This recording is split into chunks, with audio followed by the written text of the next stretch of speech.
नमस्ते दोस्तों, मैथ जी के जीआई चैनल में आप सभी का फिर से हार्दिक स्वागत है। आज हम लोग औसत चैप्टर के डे 4 में आ चुके हैं। तो चलिए देख लेते हैं अगला 5 महत्वपूर्ण सवाल क्या है। तो देखिए, पहला सवाल बोल के रखा है, 3 संख्याओं का औसत 40 है। इनमें पहली संख्या दूसरी संख्या की दुगुनी है और दूसरी संख्या तीसरी संख्या की 3 गुनी है। तदनुसार सबसे बड़ी संख्या और सबसे छोटी संख्या का अंतर कितना है। तो देखिए, इसमें 3 संख्याएं हैं, उन तीनों संख्याओं का औसत 40 दे के रखा है और बोल के रखा है पहली संख्या जो है दूसरी संख्या की दुगुनी और दूसरी संख्या तीसरी संख्या की 3 गुनी है। ठीक है, तो हम लोग क्या करेंगे, तीसरी संख्या को ही हम लोग तब कुछ मान लेंगे। तो चलिए हम लोग मान लेते हैं, माना तीसरी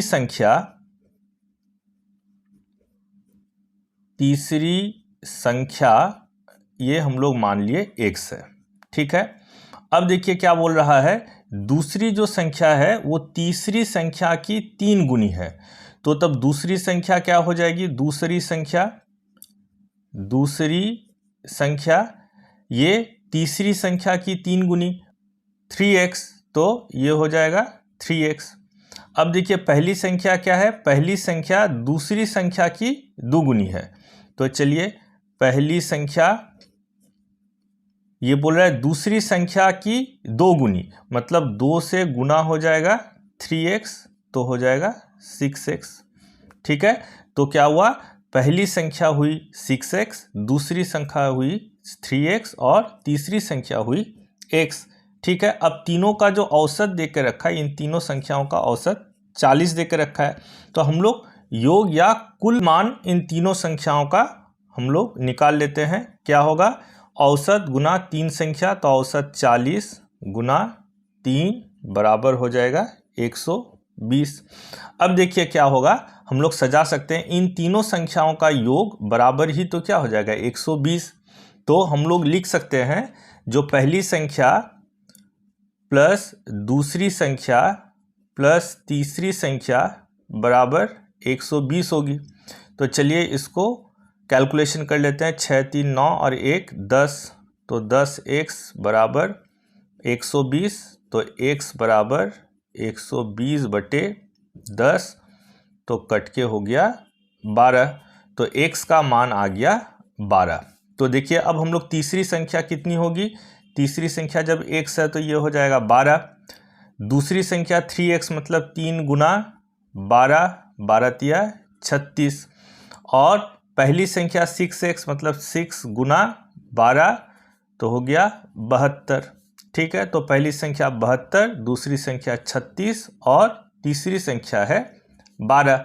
अब देखिए क्या बोल रहा है, सबसे बड़ी संख्या और सबसे छोटी संख्या का अंतर कितना है। तो सबसे बड़ी संख्या तो 72 आया और सबसे छोटी संख्या कितना आया, 12 आया। तो इन दोनों का अंतर मतलब घटा देंगे, तो 72 घटाओ 12, तो घटाने से आया 60। यही हमको पूछ के रखा है, तो ये ऑप्शन मेरे डी में दे के रखा है। अब हम लोग प्रश्न 2 को देख लेते हैं, लेकिन उससे पहले मैं आप लोगों से एक बात शेयर करना चाहता हूं। आप लोग यहाँ पे जितने भी प्रश्न को देख रहे हैं वो 2010 से लेते हुए 2021 तक एसएससी, आरआरबी, आईबीपीएस और पीएससी एग्ज़ाम में पूछे गए सारे महत्वपूर्ण सवाल हैं। और इसके अलावे भी अगर आप किसी दूसरे एग्ज़ाम की तैयारी कर रहे हैं और अगर उसमें औसत चैप्टर है तो ये भी आप लोगों के लिए इम्पॉर्टेंट है। तो चलिए अब देख लेते हैं प्रश्न 2 में क्या कहा गया है। किसी क्रिकेटर का 40 पारियों के लिए बल्लेबाजी का औसत 50 रन है। उसके अधिकतम रन उसके न्यूनतम रन से 172 रन अधिक है। यदि इन 2 पारियों को निकाल दिया जाए तो शेष 38 पारियों का औसत 48 रन है। खिलाड़ी के अधिकतम रन क्या है, ये निकालने के लिए कहा गया है। तो देखिए, एक जो क्रिकेटर है वो कुल 40 पारी खेला है, उन 40 पारियों का औसत देकर रखा है 50, लेकिन इन 40 पारियों में वो जो 2 पारियां है, मतलब सबसे ज़्यादा रन का जो पारी है और सबसे कम रन का जो पारी है, उन दोनों को अगर हम लोग निकाल देते हैं तब वो 38 पारियों में तो उसका औसत नया आ जाता है 48। तो अधिकतम रन जो किए हैं वो क्या है, ये हमको निकालने के लिए कहा गया है। तो चलिए हम लोग एक काम करते हैं, जो अधिकतम जो स्कोर जो किया है वो हम लोग मान लेते हैं अधिकतम स्कोर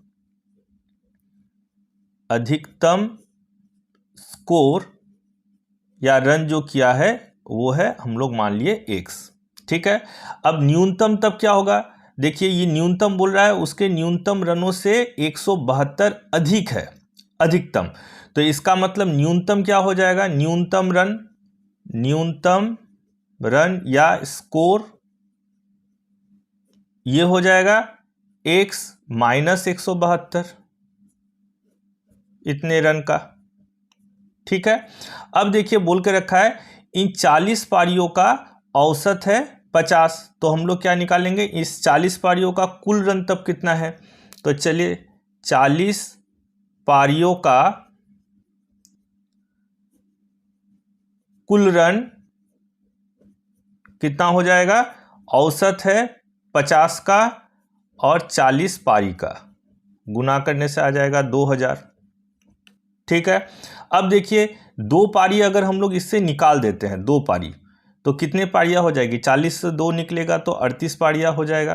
तो अब नया औसत आ रहा है 48, तो अब हम लोग क्या निकालेंगे, इन 38 पारियों का कुल कितना रन हो जाएगा, तो 48 है औसत नया गुना 38, तो इसको अगर गुना करेंगे तो आ जाएगा 1824।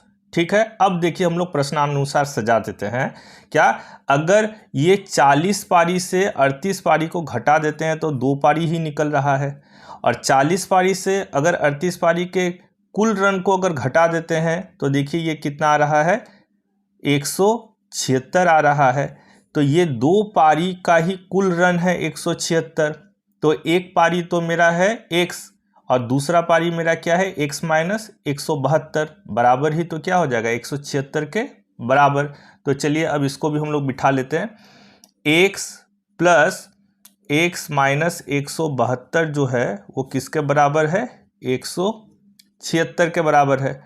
तो चलिए x प्लस x हो जाएगा 2x, तो 176 प्लस 172, तो 2x बराबर इसको अगर जोड़ देंगे तो 348 आ जा रहा है, तो x बराबर 348 बटे 2, तो ये काटने से 174 आ गया, तो x का मान आया 174, और 174 जो है जब निकला x का मान, तो x हम लोग किसको पकड़े थे, अधिकतम स्कोर को, और देखिए हमको पूछा भी वही गया है, देखिए अधिकतम स्कोर जो या रन जो है वो कितने का होगा, तो 174 हम लोग का निकला है, जो कि ऑप्शन डी में दे के रखा है। अब हम लोग प्रश्न 3 को देख लेते हैं, देखिए क्या बोल रहा है, 20 संख्याओं का औसत मान 75 प्राप्त हुआ, बाद में पता चला कि उनमें से 97 का 79 पढ़ लिया गया था, मतलब हमको 97 लिखना था, हम गलती से उसको 79 पढ़ लिए, तो वही हम लोग लिखे होंगे। तो बोल रहा है जो तदनुसार सही औसत मान कितना था, तो हम लोग जब गलती से 97 को 79 पढ़ लिए तो औसत जो मान हमारा प्राप्त हुआ है वो भी मेरा गलत ही हो गया होगा। तो आप बोल रहा है सही जो औसत मान होगा वो हमको निकालने के लिए यहाँ कहा गया है। तो चलिए हम लोग पहले निकाल लेते हैं, जो इन 20 संख्याओं का जो है कुल कितना होगा वो हम लोग निकाल लेते हैं। तो 20 संख्याओं का कुल कितना हो जाएगा, कुल तो 20 संख्या है गुना औसत मान कितना निकला था 75, 75 से गुना कर देंगे तो ये आ जाएगा 1500। ठीक है, तो इन 20 संख्याओं का कुल आया 1500। अब हमको सही करना है, क्या करना है, 97 का 79 पढ़ लिया गया था, तो देखिए क्या होगा, 1500 में हमारा 97 जो सही नंबर है वो मेरा जुटेगा, लेकिन गलती से हम लोग 79 कर लिए थे वो मेरा हटा देंगे, मतलब घट जाएगा। ठीक है, तो कुल मेरा इस 20 नंबरों का इतना होना चाहिए, तो नया कुल है या शुद्ध कुल है, शुद्ध ही लिख लेते हैं, शुद्ध कुल है कितना, तो देखिए इसको अगर हम लोग करेंगे तो 1500 और इसको अगर घटाएंगे तो हो जाएगा 18। तो कितना आया 1518। अब देखिए नया औसत निकालने के लिए फिर हमको क्या करना पड़ेगा, इस शुद्ध कुल से हम लोग को 20 से भाग दे देना पड़ेगा। तो औसत आ जाएगा या शुद्ध औसत आ जाएगा, शुद्ध औसत बराबर 1518/20। तो इसको हम लोग भाग दे देते हैं 1518, तो ये जाएगा 7 बार में, 7 दूनी 14, 1 1 8। अब हम लोग इसको दे देते हैं 5 बार में, तो आ जाएगा 100, तो ये आ गया 8 1। अब दशमलव दे करके हम लोग यहाँ पे एक जीरो लेके आ जाते हैं, तो 9 बार में आया तो 180। तो कितना आया 75.9, जो शुद्ध औसत होगा ये आ गया। तो ये हमारे ऑप्शन 75.9 दे के रखा है, सी में 75.9। अब हम लोग प्रश्न 4 को देख लेते हैं। देखिए क्या बोल रहा है, 50 संख्याओं का औसत 38 है। यदि दो संख्याएं अर्थात 45 तथा 55 हटा दी जाए तो शेष संख्याओं का औसत कितना रह जाएगा। तो बोल रहा है पहले 50 संख्या था, उन सभी 50 संख्या का औसत 38 दे के रखा है। लेकिन अगर हम लोग दो संख्या हटा देंगे, एक 45 का और एक 55 का, तो कितने संख्याएं हो जाएगी 48, क्योंकि दो घट रहा है 50 से। तो अब जो नया औसत होगा वो कितने का होगा। तो चलिए हम लोग इसको भी निकाल लेते हैं। तो देखिए 50 संख्याओं का औसत जब 38 दे के रखा है तो 50 संख्याओं का कुल कितना हो जाएगा, कुल योग या कुल कितना हो जाएगा, तो ये हो जाएगा 50 गुना 38। ठीक है, तो इसको अगर हम लोग गुना करेंगे तो आ जाएगा 1900। अब देखिए 50 संख्या में दो संख्या मेरी घट रही है, तो 50 में अगर दो संख्या मेरा घट रहा है तो अब कितने नए संख्याएं होगी, 48 संख्याएं होगी। तो अब क्या क्या संख्याएं घट रही है, एक 45 और एक 55। तो चलिए हम लोग को बोल रहा है अब नया औसत निकालने के लिए। तो नया औसत देखिए हम लोग डायरेक्ट लिख के हम लोग यहीं पे कर लेते हैं। नया औसत बराबर कितना हो जाएगा, देखिए 1900 तो कुल था सब मिला करके, उसमें एक 45 को हटाने के लिए बोल रहा है और एक 55 को भी हटाने के लिए बोल रहा है। तो ये 50 संख्या का योग है जिसमें दो घट गया, तो अब हम लोग का 48 ही रहेगा और 48 से भाग दे देंगे, तो इन 48 संख्याओं का औसत मेरा निकल आएगा। तो चलिए अब इसको हम लोग कैलकुलेशन कर लेते हैं। तो 1900 घटाओ ये आ जाएगा 100/48, तो कितना आ जाएगा, ये 1800/48 काट लेते हैं, 2 से आ जाएगा 24, ये 900, ये 12, ये 450, ये 6, ये आ जाएगा 2, फिर आ जाएगा ये 2 और 5। तो चलिए इसको भाग दे देता हूँ, ऊपर में आया 2 2 5 और नीचे 6 था, तो हम लोग भाग से आएगा 6 3 आए 18, तो 4 आया और इधर 5, 6 6 है के 36, 6 42, तो 3 आया दशमलव से 6 पंचे 30। ठीक है, तो आया 37.5। इसका मतलब जो नया औसत होगा ये रिमेनिंग 48 संख्याओं का, तो वो हो जाएगा 37.5, जो कि ऑप्शन यहाँ पे सी में दे के रखा है। अब हम लोग प्रश्न 5 को देख लेते हैं। 4 लड़कों तथा 3 लड़कियों ने औसतन 120 रुपये खर्च किए। उनमें लड़कों ने यदि औसतन 150 खर्च किए हो तो लड़कियों का औसत खर्च कितना था। तो हम लोग को यहाँ पे बोल रहा है कुल 4 लड़के और 3 लड़कियों का औसतन जो खर्च है वो 120 रुपये करके है।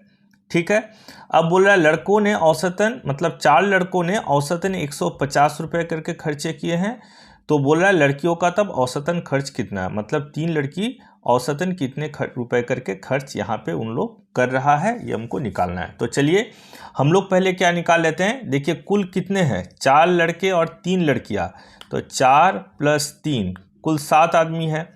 इन 7 आदमियों का औसत खर्च है 120 रुपये करके, तो कुल कितना खर्च इन लोग करता है, तो कुल खर्च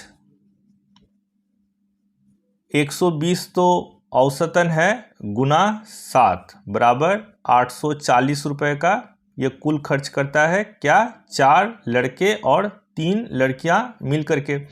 लेकिन अब देखिए बोल रहा है यहाँ पे जो लड़कों का मतलब 4 लड़कों का औसतन खर्च है 150 रुपये का।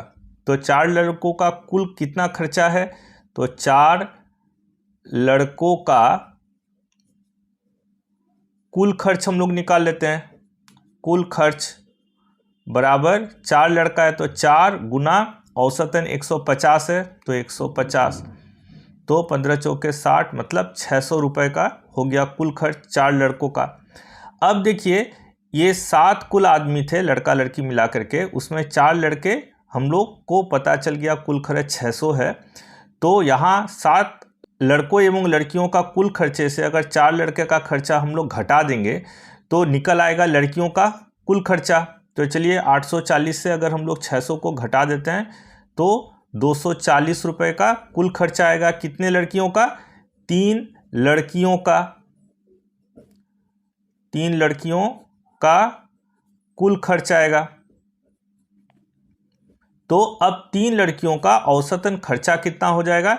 तो कुल खर्चा 240 भाग 3 तो 3 8 24 80 तो 80 रुपये। इसका मतलब एक एक लड़की का औसतन जो खर्चा है वो आ जाएगा 80 रुपया। तो ये ऑप्शन मेरे ए में दे के रखा है 80।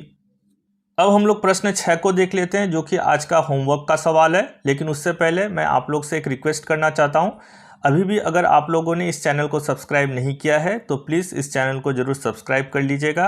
आशा करता हूं इस चैनल के माध्यम से आपको अपने एग्ज़ाम की तैयारी करने में बहुत हद तक सुविधा होगी। तो चलिए देख लेते हैं आज का होमवर्क वाला सवाल क्या है। देखिए बोल रहा है 20 मदों का औसत 47 है। बाद में पता चला कि एक मद को 62 के स्थान पर गलती से 26 लिख दिया गया, तदनुसार सही औसत ज्ञात कीजिए। तो देखिए इस तरह का सवाल हम लोग एक किए भी हैं, ये बहुत आसान है। आप लोग ट्राई कीजिएगा और ट्राई कर लेने के बाद अपने आंसर को कमेंट बॉक्स में ज़रूर कमेंट कीजिएगा। मैं आप लोगों के हर कमेंट का आंसर दूंगा। और अगर आप लोगों को इस चैनल को अच्छा लगता है तो ज़रूर इस चैनल को लाइक कीजिएगा।